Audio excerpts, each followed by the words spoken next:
নমস্কার বন্ধুরা, স্নেহা গার্ডেনে সবাইকে স্বাগত। তো আজ অনেক ফেলে দেওয়া উপকরণ নিয়েছি, রান্নাঘর থেকে যেগুলো বেরিয়ে আসে সেগুলো এবং ছাদ বাগান থেকে যে আগাছাগুলো বেরোয় সেগুলো দিয়ে একটা গুরুত্বপূর্ণ খাবার তৈরি করব এবং অনেকটা তৈরি করা আছে। তো সেটাই দেখাচ্ছি যে ডিমের খোসা, ভাতের ফ্যান, সবজির খোসা, চা পাতা এবং ছাদ বাগানের আগাছা সেগুলো। তো অনেক খাবারই তৈরি হচ্ছে, একদম জৈব খাবার, যে খাবারগুলো দিয়ে প্রচুর পরিমাণে শাকসবজি তৈরি হয় এবং উন্নত মানের জৈব খাবার একটা। তো বিভিন্ন পদ্ধতিতে আমি অনেক রকম খাবার তৈরি করছি, তো আজকে একটা দেখাচ্ছি কীভাবে তৈরি করছি। তো এখানে রয়েছে সবজির খোসা, ডিমের খোসা, ভাতের ফ্যান, নারকেলের ছিবড়ে যেটাকে আমরা কোকোপিট বলি সেটা, তারপর চা পাতা, এটা ব্যবহার করা চা পাতা, তারপর ছাদ বাগানের যে পুরনো গাছগুলো আছে সেগুলো। তো এটা অনেকটাই তৈরি হয়ে গেছে, রোদ্রে শুকিয়ে নিয়ে ভালো করে চেলে নিতে হবে। এটা রোদে শুকাচ্ছি ভালো করে, তারপর শুকানোর পর বস্তাতে রেখে দিয়েছিলাম, এরকম হয়েছে, একদম খুব কালো, খুবই ভালো উন্নত মানের সার। এবং এই খাবারটা দিয়ে আবার নতুন চারা তৈরি করছি, তো খুব ভালোই হচ্ছে। আবার এখানেও রেখে দিচ্ছি কিছু গার্ডেন ওয়েস্ট, তারপর কিচেন ওয়েস্ট, এগুলো এখানে ঢেলে দিচ্ছি। লিকুইডটা এখানে পড়ে, একদম কালচে রঙের তরল সার, এটা উপরেও একটা খাবার তৈরি হচ্ছে আবার। তো বালতির মধ্যেও তৈরি করে রেখেছিলাম, এটা একদম তৈরি হয়ে গেছে। এটা রোদে শুকিয়ে আমরা গাছও রোপণ করতে পারি এর মধ্যে, বা গাছের গোড়াতেও দিয়ে দিতে পারি, খুবই উন্নত মানের হয়। তো আজকে সেটাই দেখাচ্ছি। তো এখানে রয়েছে সমস্ত উপকরণ, সবগুলোই একদম বলতে গেলে ফেলে দেওয়াই, যেগুলো আমরা ব্যবহার করি না, রান্নাঘর থেকে বেরিয়ে আসে। এবং এ হয়েছে একটা ক্যারেট, বড় ক্যারেট, এটার মধ্যে নিজে একটা স্তর দিয়ে নিয়েছি, মাটির একটা স্তর, কারণ এর থেকে যে রসটা বেরোবে, নির্যাসটা বেরোবে, সেটা যেন এখানে আটকে থাকে, তাই। তারপর দিয়েছি নারকেলের একটু ছিদ্রে, পচে যাবে এখানে থাকতে থাকতে। তারপর দিয়ে দিয়েছি ছাদ বাগানের পুরনো গাছগুলো, যেগুলো তার ফলন হবে না, শেকড় সমেত দিয়ে দিচ্ছি, কারণ শেকড়ের মধ্যে বিভিন্ন অণুজীব, ব্যাকটেরিয়া বসবাস করে, তো খাবারটাতে ব্যাকটেরিয়ার পরিমাণ বাড়বে। আর বেথু শাক দিচ্ছি কিছু, তার মধ্যে কিছু বীজ রয়েছে, কারণ বীজের মধ্যেও একটা গুরুত্বপূর্ণ খাবার থাকে। তারপর ফুলকপি পাতা, বাঁধাকপি পাতা, ব্রকলি পাতা, সমস্ত সবুজ পাতা দিয়ে দিচ্ছি, যার থেকে প্রচুর পরিমাণে আয়রন তৈরি হবে এবং কার্বনের পরিমাণটাও বাড়বে। তার উপরে স্তরে এক ভাগ মাটি দিয়ে দিচ্ছি, মাটির মধ্যে থেকে প্রচুর পরিমাণে মাইক্রোবস, যেটা এই খাবারগুলোকে দ্রুত পচন ঘটাবে। আর মাটির মধ্যে কিছুটা বালি দেওয়া আছে, কারণ বালির মধ্যে থাকে প্রচুর পরিমাণে ক্যালসিয়াম কার্বনেট, তাই। তারপর এখান থেকে নিয়ে যাব সবজির খোসাটা, এটা দিয়ে দেবো, আর পুরনো চা পাতা, ব্যবহার করা চা পাতা।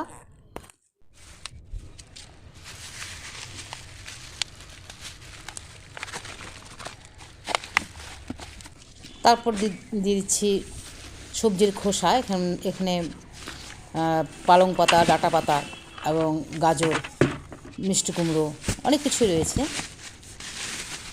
তো মিষ্টি কুমড়োটা নষ্ট হয়ে গেছে, এটা পুরোটাই কেটে দিয়ে দিয়েছি। শসাও রয়েছে।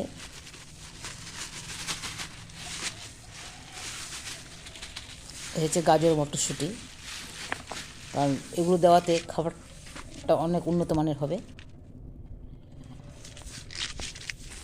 তারপর আরেক স্তর দিয়ে দিচ্ছি ধুলোবালিযুক্ত একটু মাটি। তারপর এখানে রয়েছে এক ঝুড়ি সবুজ ঘাস, এটাও দিয়ে দিব। তারপরে শেকড় সমেত দিয়ে দিচ্ছি। ফুলকপি, বাঁধাকপির পাতাও রয়েছে অনেক, হলুদ গাছ রয়েছে শুকনো, সমস্ত কিছু দিয়ে দিচ্ছি। গাছ বৃদ্ধির জন্য এবং ফুল ফল আনার জন্য যে 17টা মৌলের দরকার, পুরো মৌলটা এখান থেকে পাওয়া যাবে। সমস্ত কিছু দিয়ে ভালো করে চিপে দিচ্ছি। তারপর আরেক স্তর মাটি দিয়ে দিচ্ছি, স্তরে স্তরে দিচ্ছি। পুরো মাটিটা দেওয়া হয়ে গেছে, এর উপরে দিয়ে দিব এখন ডিমের খোসা, ক্যালসিয়ামের সোর্স হিসাবে দিয়ে দিচ্ছি। অনেক ডিমের খোসা এখানে জমানো রয়েছে, প্রত্যেকটা গাছের গোড়াতে ডিমের খোসা দিয়ে দিই। আর যেহেতু গরম আসছে, তো মালচিংয়ের কাজ করি ডিমের খোসা দিয়ে।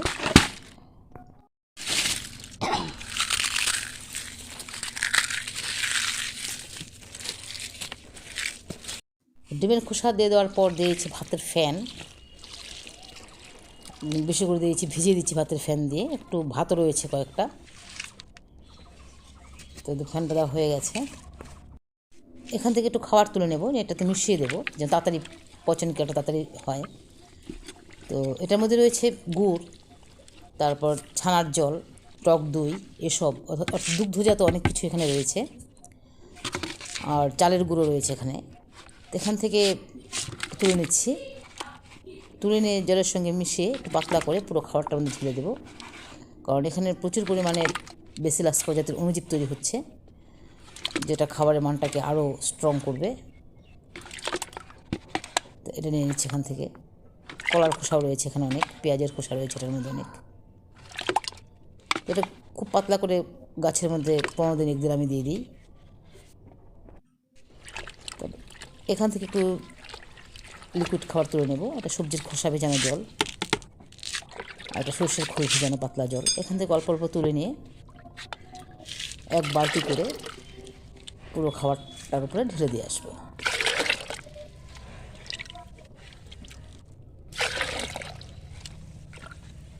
তো 1 বালতির মতো হয়ে গেছে।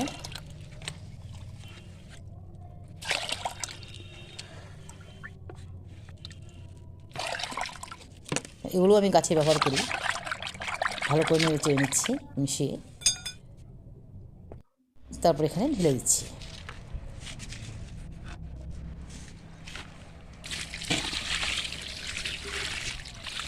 পচবে তাড়াতাড়ি, এবং গুড়ের মধ্যে থেকেও প্রচুর অণুজীব তৈরি হবে, দুধের থেকে ল্যাক্টোবেসিলাস প্রজাতির অণুজীব তৈরি হবে।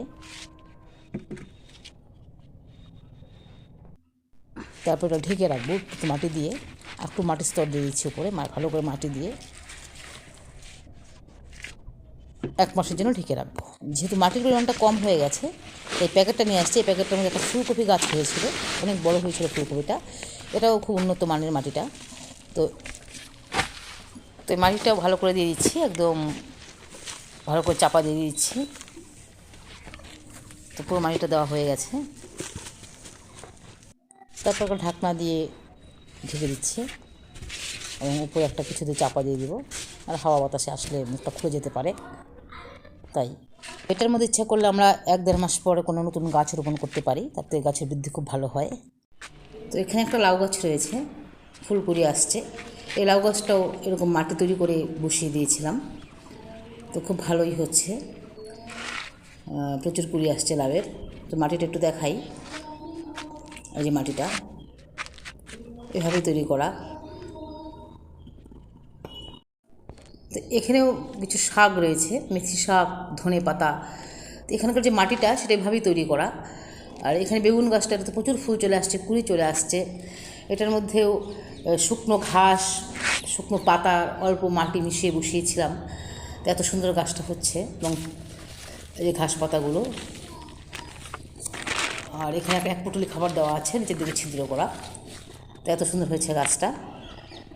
তো এখানেও গার্ডেনের সমস্ত কিছু জমা করে রেখে দিই, ধুলোবালি, শুকনো পাতা, এগুলো গাছেই ব্যবহার করব। তো উপরের দিকে একটু মাটি দিয়ে আমরা যে কোনো গাছ বসাতে পারি, তাতে খুব ভালোই হয়। সমস্ত কিছু রেখেছি এখানে, তো কোনো কিছু ফেলানো যায় না। তারপরে বালতিটার মধ্যেও পুরনো যে গাছগুলো থাকে আমাদের গার্ডেনের, শেকড় গাছ, এগুলো কেটে এবং কিচেন ওয়েস্ট, ফুল, সমস্ত কিছু এখানে রেখে দিই। সবটা পচে এটাও তো একটা ভালো খাবার তৈরি হয়, এবং হিউমাসযুক্ত একটা খাবার তৈরি হয়। মাটির হিউমাসের পরিমাণকে বৃদ্ধি করে, অক্সিজেন, নাইট্রোজেন সমস্ত কিছুকে বৃদ্ধি করে মাটিতে, এবং প্রচুর অণুজীব, ব্যাকটেরিয়ার পরিমাণকে বাড়িয়ে দেয়। তো প্রায় পচেই গেছে এটা, ইচ্ছে করলে আমরা এখনও ব্যবহার করতে পারি, বা 2-4 দিন পর থেকে আমি এটা ব্যবহার করবো আবার। আর এখানেও রয়েছে কিছু কিচেন ওয়েস্ট, একটা কোয়াশ রয়েছে, এবং গাজর, টমেটো, তারপর কলা গাছের কিছু একটা অংশ, এগুলো সমস্ত কিছু লিকুইড খাবার হিসাবে ব্যবহার করব। একটা বালতির মধ্যে ঢেলে রেখে দেবো। এখানে আরও অনেক দেওয়া আছে, আবার কিছুটা পরিমাণ ঢেলে দিলাম। এটাও পচার পর এটাও ব্যবহার করব, কারণ প্রচুর খাবার দরকার হয়, এত গাছ, তার জন্য বেশি করে খাবার বানাতে হয়, আর সমস্ত ফেলে দেওয়া জিনিস দিয়ে আমি খাবার তৈরি করছি। তো আর এখানে রয়েছে কিছু পুঁটুলি বাঁধা খাবার, এভাবে পুঁটুলি বেঁধেও আমরা খাবার প্রয়োগ করতে পারি। নিচের দিকে ছিদ্র করে দিয়ে গাছের গোড়াতে বসিয়ে দিতে পারি। যেমন ক্যাপসিকাম গাছটার গোড়াতে একটা বসিয়ে দিয়েছি, এখানেও একটা বাঁধাকপি রয়েছে, লাউ গাছ রয়েছে, এখানেও একটা বসিয়ে দিলাম। তো এখানে বিনসের গাছ বসিয়েছি, এখানেও একটা বসিয়ে দিয়েছি, একটা সজনা গাছ। তো এভাবেই প্রচুর শাকসবজি হচ্ছে আমার, একদম খুব কম পরিচর্যাতে এবং খরচ খুব কম করে। তাই তো এখানেও একটা সজনা গাছ রয়েছে, কৌটোটার মধ্যে সবসময় কিচেন ওয়েস্ট ভর্তি করে দিয়ে দিই, আবার যখন শেষ হয়ে যায় তখন আবার দিই। তো আজকেও দিয়ে দিব। অনেক আগে যেটা দিয়েছিলাম শেষ হয়ে গেছে, যে ফুলকুড়ি চলে আসছে গাছটার মধ্যে। আর জল দিই, এটা এর পরিচর্যা আর কিছু না, মাঝে মধ্যে একটু কীটনাশক স্প্রে করে দিই। তো এই কিচেন ওয়েস্টটা সবটাই দিয়ে দেবো, দিয়ে ঢাকনাটা ঢেকে রেখে দেবো।